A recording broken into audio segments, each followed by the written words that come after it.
बहुत लोग उस पर कमेंट मार रहे हैं और बहुत लोग खुश हो रहे हैं। वो सर्टेनली देश के गद्दार हैं। हम एक नई पीढ़ी तैयार हो रही है और जितने भी गद्दार और देशद्रोह हैं वो ये समझ लें बिपिन रावत जी नहीं हैं, लेकिन ऐसी पीढ़ी तैयार हो गई है। और हमारा कंट्रोलिंग एंड कमांड जो एक थिएटर कमांड के इस पर थ्योरी पर बना था वो आगे इतने मजबूत है कि मैं पूरे देशवासियों को यह आश्वासन दिलाना चाहता हूँ कि हमारा देश पहले भी सुरक्षित था और आगे भी उसी तरह सुरक्षित रहेगा। जो ऐसे लोग यहाँ पे जो नारे लगाते हैं वो देशद्रोही हैं और सरकार को चाहिए कि उन्हें देशद्रोहियों को जेल के अंदर डालें। अपनी जगह मजबूत है और हमारे अधिकारीगण सभी मजबूत हैं पूरी प्लानिंग के साथ। कभी भी जब भी बोल दिया जाएगा 24 घंटे नहीं लगेंगे पाकिस्तान को। अगर दुश्मन ये सोचता है कि हिंदुस्तान को नीचा गिरा देंगे और हिंदुस्तान में एक ही जनरल थे, तो हिंदुस्तान में जनरलों की कमी नहीं है। ये पाकिस्तानी प्रोपेगेंडा भी हो सकता है। क्योंकि बिपिन रावत ने पाकिस्तान को वो जवाब दिया जो किसी जनरल ने हमारे ने नहीं दिया है। सर्जिकल स्ट्राइक उन्होंने तमाचा मारा है इमरान खान के पे, वो जिंदगी भर वो तमाचा उनको याद आता रहेगा। और हमको अब हमारे पिता समान थे जो हमको आज बहुत याद आ रहे हैं। उनकी इस अवस्था में मृत्यु हुई कि ये दुख सहन नहीं किया जा रहा है। जो हमारा इतना ख्याल रखने वाला था, जो जवानों का ख्याल रखने वाला है, सब तक जो वहाँ तक पहुँचा है, तो कुछ न कुछ तो काबिलियत उसके अंदर थी। पाकिस्तान को कभी उन्होंने नीचे नज़र से बात नहीं करी, आंख दिखा के बात करी कि तुम एक गोली चलाओगे तो हम 10 चलाएंगे, तुम एक मारोगे हम तुम्हारी 4 मारेंगे। और मारे हैं मैडम बॉर्डर पे, हम लोगों ने बॉर्डर पे मारे हैं। हमारे 2 जवानों के सर काटे थे, हमने 4 के सर खिलाए थे उसी रात।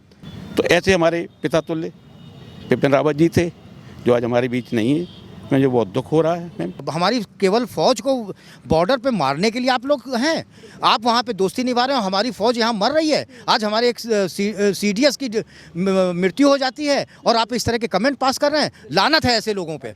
वो लोग मंदबुद्धि लगते हैं, उनका मानसिक स्तर बहुत गिरा हुआ लगता है। क्योंकि एक फौजी के बारे में अगर आप इस तरह से बोलेंगे तो आपका देश कैसे सुरक्षित रहेगा।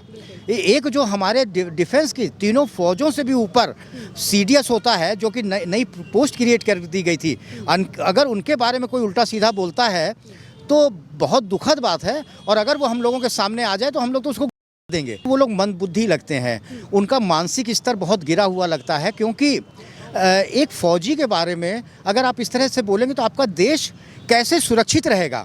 एक जो हमारे डिफेंस की तीनों फौजों से भी ऊपर CDS होता है जो कि नई पोस्ट क्रिएट कर दी गई थी, अगर उनके बारे में कोई उल्टा सीधा बोलता है तो बहुत दुखद बात है। और अगर वो हम लोगों के सामने आ जाए तो हम लोग तो उसको देंगे। HS पनांग जी हैं जो कि रिटायर्ड हो चुके हैं अब, उन्होंने उनकी मृत्यु से पहले ही RIP लिख दिया था। इस पर आप क्या कहेंगे? क्योंकि जब तो वायुसेना ने भी कोई घोषणा नहीं की थी, इससे पहले RIP लिख देना कितना सही था? देखिए क्या होता है कि बहुत सारे आदमी मीडिया में अपनी कवरेज के लिए बहुत कुछ करते हैं, अपनी तरफ से बहुत कुछ लिख देते हैं, केवल अपने को हाईलाइट करना चाहते हैं। और ये बहुत गलत बात है। क्योंकि हम लोग एक देश के नागरिक हैं और सेना के प्रति हमारी सोच अच्छी होनी चाहिए। क्योंकि सेना में बिना जाति धर्म के वो हमारे देश की रक्षा करती है। वहाँ पे हम लोगों के जाति धर्म कोई नहीं होता। और अगर हम सेना के अधिकारियों पे इस तरह की बात करते हैं तो बहुत दुखद है। और जिस तरह से राजनीतिक लोग इसमें राजनीति ढूंढने लगते हैं तो वो भी एक बहुत दुखद बात है। कम से कम सेना में जातिवाद और उसको राजनीति से दूर रखना चाहिए। आप कह रहे हैं कि सेना को इससे जातिवाद और राजनीति से दूर रखना चाहिए। ऐसे ही कई रिटायर्ड सैनिक, उन्हीं के बयान में आपको बता रही हूँ। बख्शी जी का भी बयान था कि कर्मा ने जो किया ठीक किया। मतलब बिपिन रावत जी के साथ कर्मा था उनका, जो उनकी मृत्यु हुई है उनके साथ जो हुआ सही हुआ। कितना सही बयान है और क्या दर्शा रहा है उनका ये बयान एक सैनिक होने के नाते एक दूसरे सैनिक अधिकारी के लिए? देखिए क्या होता है कि इनके कुछ आपस के ग्रीवेंसेस होंगे। जब वो लोग फौज में होंगे, कोई जूनियर रहता है, कोई सीनियर रहता है, किसी की कोई बात नहीं मानता है और वो कर लेता है, वो एक इंडिविजुअल बात है। लेकिन जहाँ तक आप देखेंगे तो 99% कोई भी ऐसा नहीं होगा जो जनरल बिपिन रावत के लिए गलत बोले। तो वो उनके अपने इंडिविजुअल ग्रीवेंसेस होंगे जिसकी वजह से वो इस तरह की बात कर रहे हैं और उसका हम लोग खंडन करते हैं। इस तरह की बात बिल्कुल ठीक नहीं है जो कि उनके विरुद्ध बोली जा रही है, घोर निंदनीय है। और हम सारे फौजी, हम सारे पूर्व सैनिक उसकी निंदा करते हैं। तो मतलब ये एक तरीके से गलत बयान दिया जा रहा है। क्योंकि हमने देखा है कि जो बलजीत बख्शी जी भी हैं, उन्होंने खालिस्तानी समर्थकों का भी समर्थन किया था। और हो सकता है कि मोदी सरकार के विरोध में क्या वो जनरल बिपिन रावत जी का भी विरोध कर रहे थे क्या? ये हो सकता है क्योंकि आप कह रहे हैं कुछ पर्सनल ग्रजेस हो सकते हैं, लेकिन हम तो उसको राजनीति से भी देख रहे हैं। देखिए, राजनीति तो है ही है, उनको अपनी राजनीति चमकानी है। जो खालिस्तानियों का समर्थन कर रहा है तो वो तो देशद्रोही है, देश का दुश्मन है। तो जो देश का दुश्मन है, जो देशद्रोही है, तो हमें तो उसकी बात ही नहीं सुननी चाहिए। वो तो बोल रहे हैं, उनको तो राजनीतिक लाभ उठाना है। तो हमने तो पहले ही कहा कि सेना को राजनीति और जातिवाद से दोनों से दूर रखना चाहिए। तो आप क्या कहेंगे, जैसे हमारे देश के प्रथम सीडीएस थे बिपिन रावत जी, और उनकी मृत्यु के बाद से ही कई ऐसे लोग हैं, या फिर फेक आईडीज़ भी हो सकती है, हा के रिएक्ट आ रहे हैं, अच्छा हुआ इस तरीके के बयानबाजी आ रहे हैं। कौन हो सकते हैं वो लोग और क्या उनको संदेश देंगे आप उन लोगों को? देखिए, कोई भी सच्चा हिंदुस्तानी होगा तो वो इस तरह के कमेंट नहीं करेगा। और जहाँ तक हम सोशल मीडिया की बात करते हैं तो वहाँ फेक आईडी होती हैं। आपको भी मालूम होता है कि पाकिस्तान से, चाइना से, दूसरे कंट्रीज से फेक आईडी बनाई जाती हैं, हिंदुस्तानी नाम रखे जाते हैं और लोगों को भड़काने का कार्य किया जाता है। तो हम तो देश की जनता से यही कहेंगे कि उस पर बिल्कुल ध्यान ना दें, क्योंकि ये सब फेक आईडी होती हैं। क्योंकि कोई सच्चा हिंदुस्तानी होगा तो वो इस तरह की बात नहीं करेगा। और इस तरह के लोगों से हमारे हिंदुस्तानियों को, हमारे देशवासियों को बिल्कुल सावधान रहना पड़ेगा और उस पर कोई रिएक्शन ना दें। अगर आप रिएक्शन देते हैं तो उनकी हिम्मत और बढ़ती है, वो और उल्टा सीधा लिखते हैं। तो इसलिए उसको ध्यान ना दें, क्योंकि वो सब फेक आईडी हैं। अगर कोई ओपन होकर आके बोलेगा तो हम मान सकते हैं कि वो बोल रहा है, लेकिन जब हम सोशल मीडिया की बात करते हैं सब फेक आईडी हैं और वो केवल लोगों को भड़काने का कार्य कर रहे हैं। पाकिस्तानी प्रोपेगेंडा भी हो सकता है, ये कोई जरूरी नहीं है। पाकिस्तानी प्रोपेगेंडा भी करेंगे कि ऐसे थे वैसे थे, वो लोग भी तो ये कह सकते हैं और यहाँ के बंदों को भेज देंगे, वो यहाँ सब में फैलाएंगे। ये पाकिस्तानी प्रोपेगेंडा भी हो सकता है। क्योंकि बिपिन रावत ने पाकिस्तान को वो जवाब दिया जो किसी जनरल ने हमारे ने नहीं दिया है। सर्जिकल स्ट्राइक उन्होंने तमाचा मारा है इमरान खान के पे, वो जिंदगी भर वो तमाचा उनको याद आता रहेगा। और हमको अब हमारे पिता समान थे जो हमको आज बहुत याद आ रहे हैं। उनकी इस अवस्था में मृत्यु हुई कि ये दुख सहन नहीं किया जा रहा है। बिल्कुल बिल्कुल, आपका दुख मैं देख पा रही हूँ, जिस तरीके से आप बोल रहे हैं मैं समझ पा रही हूँ कि कितना दुख। खुद ही समझिएगा कि जो हमारा इतना ख्याल रखने वाला था, जो जवानों का ख्याल रखने वाला है, सब तक जो वहाँ तक पहुँचा है, तो कुछ न कुछ तो काबिलियत उसके अंदर थी। जो जनरल बनने के बाद फिर उसको इस काबिलियत के लिए चुना गया कि जो है 2 साल ये देश की सेवा और करें। नहीं तो लोग सेवा करने का समय पूरा होने के बाद घर चले जाते हैं, लेकिन उनको सरकार ने इस काबिल समझा, तभी तो देश की सेवा के लिए सीडीएस चुने गए। तो उनके अंदर काबिलियत थी, बचपन से लेकर उन्होंने अब तक केवल अनुशासन सिखाया और जवानों को भी वही चीज़ सिखाई थी। और वो भी उन्होंने किसी से वैसे बात नहीं करी, सबसे अपने जवानों से अच्छी तरह से बात करते थे। दूसरी बात, पाकिस्तान को कभी उन्होंने नीचे नज़र से बात नहीं करी, आंख दिखा के बात करी कि तुम एक गोली चलाओगे तो हम 10 चलाएंगे, तुम एक मारोगे हम तुम्हारी 4 मारेंगे। और मारे हैं मैडम बॉर्डर पे, हम लोगों ने बॉर्डर पे मारे हैं। हमारे 2 जवानों के सर काटे थे, हमने 4 के सर लाए थे उसी रात। आदेश था उनका कि रात में आना चाहिए, और के लाए थे हम लोग। तो ऐसे हमारे पिता तुल्य बिपिन रावत जी थे जो आज हमारे बीच नहीं है। मुझे बहुत दुख हो रहा है मैम, ये दुख। हम लोग कुछ शब्द और जोड़ना चाहेंगे। मैं अजीत कुमार श्रीवास्तव एयरफोर्स से हूँ। बहुत लोग उस पर कमेंट मार रहे हैं और बहुत लोग खुश हो रहे हैं। वो सर्टेनली देश के गद्दार हैं। और इसमें हम देशवासियों को कहना चाहते हैं कि एयरफोर्स, आर्मी, नेवी तीनों एक ऐसी पीढ़ी तैयार करती है कि एक आदमी के जाने से स्थान रिक्त नहीं होता। सचमुच में बहुत अपूर्णीय क्षति है भारत के लिए, लेकिन ऐसी नहीं है कि जो गद्दार और देशद्रोह है समझ रहे हैं कि बिपिन रावत जी के चले जाने से जो सरकार ने बनाई है नीति, जो कमांड की नीति बनाई है और पूरे वर्ल्ड को जो चैलेंज है उसको फेस करने के लिए बनाई है, उसमें किसी तरह की कोई कमी नहीं आनी है। हम एक नई पीढ़ी तैयार हो रही है और जितने भी गद्दार और देशद्रोह हैं वो ये समझ लें बिपिन रावत जी नहीं हैं, लेकिन ऐसी पीढ़ी तैयार हो गई है। और हमारा कंट्रोलिंग एंड कमांड जो एक थिएटर कमांड के इस पर थ्योरी पर बना था, वो आगे इतने मजबूत है कि मैं पूरे देशवासियों को यह आश्वासन दिलाना चाहता हूँ कि हमारा देश पहले भी सुरक्षित था और आगे भी उसी तरह सुरक्षित रहेगा। इसे देश के जो हितैषी हैं और जो देश प्रेमी हैं उसको इस घटना से घबराने की ज़रूरत नहीं है। शोक का समय अवश्य है, लेकिन घबराने की आवश्यकता नहीं है। बहुत बढ़िया आपने यहाँ पर बात बोली है कि कहीं खुश होने का मकसद ये तो नहीं था कि उन लोगों को लग रहा होगा कि प्रथम सीडीएस जिन्होंने सर्जिकल स्ट्राइक की, जिन्होंने दुश्मन को मुंहतोड़ जवाब दिया, उनकी मृत्यु के बाद अब आसानी हो जाएगी भारत पर कंट्रोल करना या फिर पाकिस्तान से संबंध अच्छे बना लेना। हो सकता है राजनीतिक दल जो विपक्षी दल हैं वो भी इसीलिए इस चीज़ में कूद रहे हैं और अपने प्रतिक्रियाएं दे रहे हैं। देखिए, जो सीडीएस बनाया गया है तो जो हमारे तीनों सेनाओं के हेड होते हैं उन्हीं में से जो सीनियर मोस्ट होता है उसी को सीडीएस बनाया गया था। आज मोस्ट प्रॉब्ली अपने नरवणे साहब, जनरल नरवणे साहब हैं और हो सकता है कि वो CDS बन जाएं। तो उन्हीं तीनों सेनाओं से ही तो निकल के आते हैं। विपिन रावत जी भी जनरल थे और वहाँ से वो बने। तो कहीं से किसी जो नए बनेंगे उसमें कोई काबिलियत की कमी कोई नहीं है। अगर दुश्मन ये सोचता है कि हिंदुस्तान को नीचा गिरा देंगे और हिंदुस्तान में एक ही जनरल थे, तो हिंदुस्तान में जनरलों की कमी नहीं है। और आज तक नहीं, आज़ादी से लेके आज तक हिंदुस्तान को बहुत से बहादुर जनरल थे जिन्होंने सरकार की बात ना सुन के और एक्शन भी लिया है। ये हमारे इतिहास में लिखा है। और जो हमारे अगले CDS आएंगे वो और भी काबिल होंगे। और क्योंकि जो नई जनरेशन आती है, धीरे धीरे नई पौध तैयार होती है, तो वो टेक्निकल और ज़्यादा एडवांस होते हैं। तो हमारे जो अगले CDS आएंगे वो और अच्छे होंगे।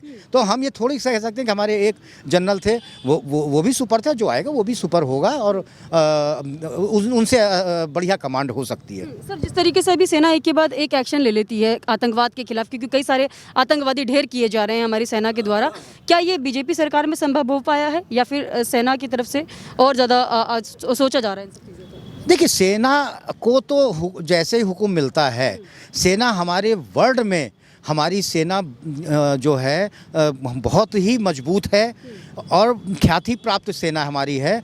अगर एयरफोर्स को हम ले लें तो वर्ल्ड में हमारी जो पायलट हैं उनसे अच्छा पायलट कोई नहीं है। हम जो हमारे फ़ौज के जो हाथ बंधे होते हैं वो इच्छा शक्ति, सरकारी इच्छा शक्ति होती है। जो शीर्ष पे बैठा है अगर वो हुक्म करेगा तो हम लोग तो पाकिस्तान के अंदर घुस के हम लोगों ने मारा है। तो पहले भी किया गया है, अभी भी किया जा रहा है। पहले कई बार ऐसा हुआ है कि मीडिया में नहीं दिया गया क्योंकि बहुत सारी चीज़ें सीक्रेट रखी जाती हैं। लेकिन इस बार हम लोगों का मनोबल, हमारे सेना का मनोबल गिर रहा था कि वो लोग हमारे यहाँ आए, हमारे यहाँ पुलवामा अटैक कर गए और हम कुछ नहीं कर पा रहे हैं। तो इसलिए इस बार उसको ऑपरेशन किया गया, उसको ओपन भी किया गया। और हमारे जो शीर्ष नेतृत्व है उसने ये नहीं सोचा कि विदेश में जो दूसरे देश हैं वो हमारे बारे में क्या सोचेंगे, हमारी जनता, पूरे हिंदुस्तान की जनता हमारे बारे में क्या सोचेगी। उन्होंने उस पर ध्यान दिया। उन्होंने कहा कि हमारी सेना मजबूत है, बहादुर है, ये हमारे देशवासियों को पता चलना चाहिए। इसलिए सारी चीज़ें बताई गई कि किस तरह से अटैक हुआ। बिल्कुल। सर, आपसे मैं सवाल करना चाहूँगी, जिस तरीके से पाकिस्तान की आँख में आँख डालकर हमेशा बिपिन रावत जी ने जवाब दिया है, करारा जवाब दिया है, अभी उनकी मृत्यु पर जो लोग खुश हो रहे हैं वो लोग कहीं ये तो नहीं सोच रहे हैं कि अब पाकिस्तान से संबंध अच्छे हो जाएंगे? नहीं, ऐसा नहीं होगा। पाकिस्तान से संबंध अच्छे होना संभव नहीं है मैम।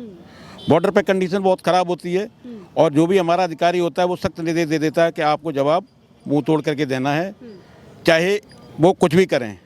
वो दोस्ती का हाथ बढ़ाएं, तुम दोस्ती नहीं करना, क्योंकि ये दोस्ती के जो है आड़ में गले में छुरा घोंपते हैं सीधा सीधा। वो वहाँ की जीत पर कई सारे ऐसे लोग थे हमारे देश में जिन्होंने पटाखे जलाए थे और कई बार पाकिस्तान जिंदाबाद के नारे भी लगाते देखे गए हैं। उन लोगों को क्या कहेंगे, क्योंकि आप लोग हमारी सेना से हैं, इंडियन आर्मी से हैं, आप लोग जब खड़े होते हैं बॉर्डर्स पर, आप लोगों को पता है कि क्या सिचुएशन होती है। जो ऐसे लोग यहाँ पे जो नारे लगाते हैं वो देशद्रोही हैं और सरकार को चाहिए कि उन्हें देशद्रोहियों को जेल के अंदर डालें। जो देश के खिलाफ बोलता है उसको देश के अंदर डालें। जो सेना के खिलाफ बोलता है, सेना किसी के भेदभाव तो करती नहीं सुरक्षा करने में। बॉर्डर पे जो सेना सुरक्षा कर रही है वो सबको देखती है। वहाँ सेना में बॉर्डर में जो लोग गांव में रह रहे हैं वो पाकिस्तान में खेती करने जाते हैं, लौट के आते हैं, हम लोगों के साथ बैठते हैं। हमको कभी मेडिकल की समस्या होती है वो भी उनकी हल करते हैं, उनको खाने पीने की समस्या होती है खाना पीना भी देते हैं। इस तरह की सुविधाएं सब करते हैं। तो वो लोग हमारा साथ देते हैं। जब लड़ाई होती है, कोई बात होती है, तो वो हमारे लिए खाना लाते हैं। वो हमारा जब साथ देते हैं तो जो वहाँ बॉर्डर पे रहने वाले लोग गद्दारी नहीं करते, तो जो अंदर आराम से बिस्तर सो रहे हैं वो गद्दारी कर रहे हैं, तो उनको जेल में डालना चाहिए।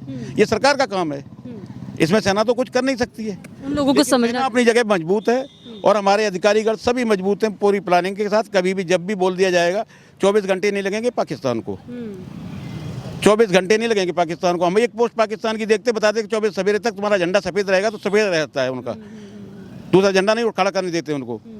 तो उनको खुद मालूम है कि अगर जिस दिन इंडिया अपने पे आ जाएगी उस दिन पाकिस्तान नहीं होगा। सर, कांग्रेस के मुखपत्र की जो एडिटर हैं अश्लीन जी, उन्होंने भी एक डिवाइन इंटरवेंशन करके ट्वीट किया था बिपिन रावत जी की मृत्यु के बाद, जो कि है कि भगवान ने जो किया सही किया। तो इस तरीके के कांग्रेस की तरफ से भी ट्वीट आया, क्या ये सही था? देखिए, कभी कभी राहुल गांधी जी पाकिस्तान के फेवर में बोलने लगते हैं, कभी आप सिद्धू जी को देख लीजिए बोलने लगते हैं। तो शायद हमारे वो पार्टी इसीलिए हारी क्योंकि वहाँ से कभी कभी देशद्रोहिता की आवाज़ उठने लगती है। और हिंदुस्तान का कोई भी नागरिक नहीं चाहता कि हिंदुस्तान की सेना के खिलाफ और हिंदुस्तान की गरिमा के खिलाफ बोला जाए। वो लोग बोलते हैं, इसलिए हर जगह हारते चले जा रहे हैं। अब आप भी इसी देश में रहते हैं, आपको सेना की इज्जत करना आना चाहिए। अगर आप कोई ट्वीट करते हैं या कोई कमेंट करते हैं, ये बहुत दुख की बात है और हमें नहीं समझ में आता इस तरह के लोग सोच कैसे पाते हैं कि जो सेना के बारे में गलत बात बोलते हैं। कभी वो बोलते हैं, सिद्धू जी कोई कमेंट पास कर रहे हैं, नवजोत सिंह सिद्धू पंजाब से, कभी राहुल जी भी बोल देते हैं। भाजपा को अपना करीब जिगरी बताते हैं, इमरान खान को बड़ा भाई बताते हैं। तो बात तो वही है ना, जो हमारा दुश्मन है तो आप या तो पूरी तरह से दुश्मनी निभा लीजिए या जाके दंडवत हो जाइए उनके सामने। क्या ज़रूरत है फिर हमारी केवल फ़ौज को बॉर्डर पे मारने के लिए आप लोग हैं? आप वहाँ पे दोस्ती निभा रहे हो, हमारी फ़ौज यहाँ मर रही है। आज हमारे एक CDS की मृत्यु हो जाती है और आप इस तरह के कमेंट पास कर रहे हैं। लानत है ऐसे लोगों पे। 14 जवान शहीद हुए हैं, CDS क्यों, हमारे 14 जवान गए हैं, वो भी तो हमारे साथी थे, 14 जो सुरक्षा में जो काबिल थे, जो उनके साथ जो रहते हैं वो कमांडो थे हमारे, कि वो किसी भी परिस्थिति में कहीं भी लड़ाई लड़ सकते हैं। लेकिन परिस्थितियाँ ऐसी थी कि नहीं कुछ कर पाए बेचारे। तो सर, चरणजीत सिंह चन्नी जो कि पंजाब के CM हैं, उनका ये कहना है, उन्होंने गृह मंत्री को भी ये लेटर लिखा है कि पाकिस्तान के साथ जो संबंध है हिंदुस्तान के, उसको सही कर लिया जाए। क्या आप इसको मानते हैं कि भारत को पाकिस्तान के साथ व्यापार करना चाहिए? जो अभी परिस्थिति है और जो पाकिस्तान का रवैया है, इस कंडीशन में तो कभी भी ऐसा नहीं करना चाहिए। और पंजाब का कुछ एलिमेंट जो है, नवजोत सिंह सिद्धू, चन्नी, ये लोग प्रो पाकिस्तानी हैं, ये लोग अपने से भी जग जाहिर कर चुके हैं। इनकी कोई स्वार्थ सिद्धि नहीं हो रही है और गवर्नमेंट के जो जितने भी उनके जो करने की है कि क्या हम कर रहे हैं, गवर्नमेंट का जो प्लान है उसके उल्टा चल के और किसी न किसी तरह ऐसा भड़काऊ बयान दे करके कि पाकिस्तान के हम कुछ लोगों का इनको वोट लेने के लिए ऐसे उलुल फुलुले देते रहते हैं स्टेटमेंट, जबकि ऐसी बहुत ही गलत है, निंदनीय है। जो कंडीशन है पाकिस्तान का, इस समय हमें किसी तरह का व्यापार कोई करने की आवश्यकता नहीं है। जी, बहुत बहुत धन्यवाद आपका सर। देखिए, ये थे हमारे साथ जितने भी हमारे भारतीय सेना के लोग हैं, इंडियन आर्मी के पूर्व सैनिक भी हमारे साथ जुड़े हुए थे। इन लोगों ने यहाँ लखनऊ में एक श्रद्धांजलि का बोर्ड लगाया है बिपिन रावत जी के लिए। यहाँ श्रद्धांजलि देने के लिए सब खड़े हुए थे। इन सभी का ये कहना है कि बिपिन रावत जी पाकिस्तान की आंख में आंख डालकर उन्हें करारा जवाब देते थे और जो भी लोग बिपिन रावत जी की मौत पर हादसे पर टिप्पणियाँ कर रहे हैं, उन लोगों को जेल में बंद कर देना चाहिए और सरकार को उनके खिलाफ कड़े से कड़ा एक्शन लेना चाहिए। आप हमें कमेंट करके जरूर बताइएगा आपका इस पर क्या कहना है। हमारे साथ ऐसे ही बने रहिए। धन्यवाद।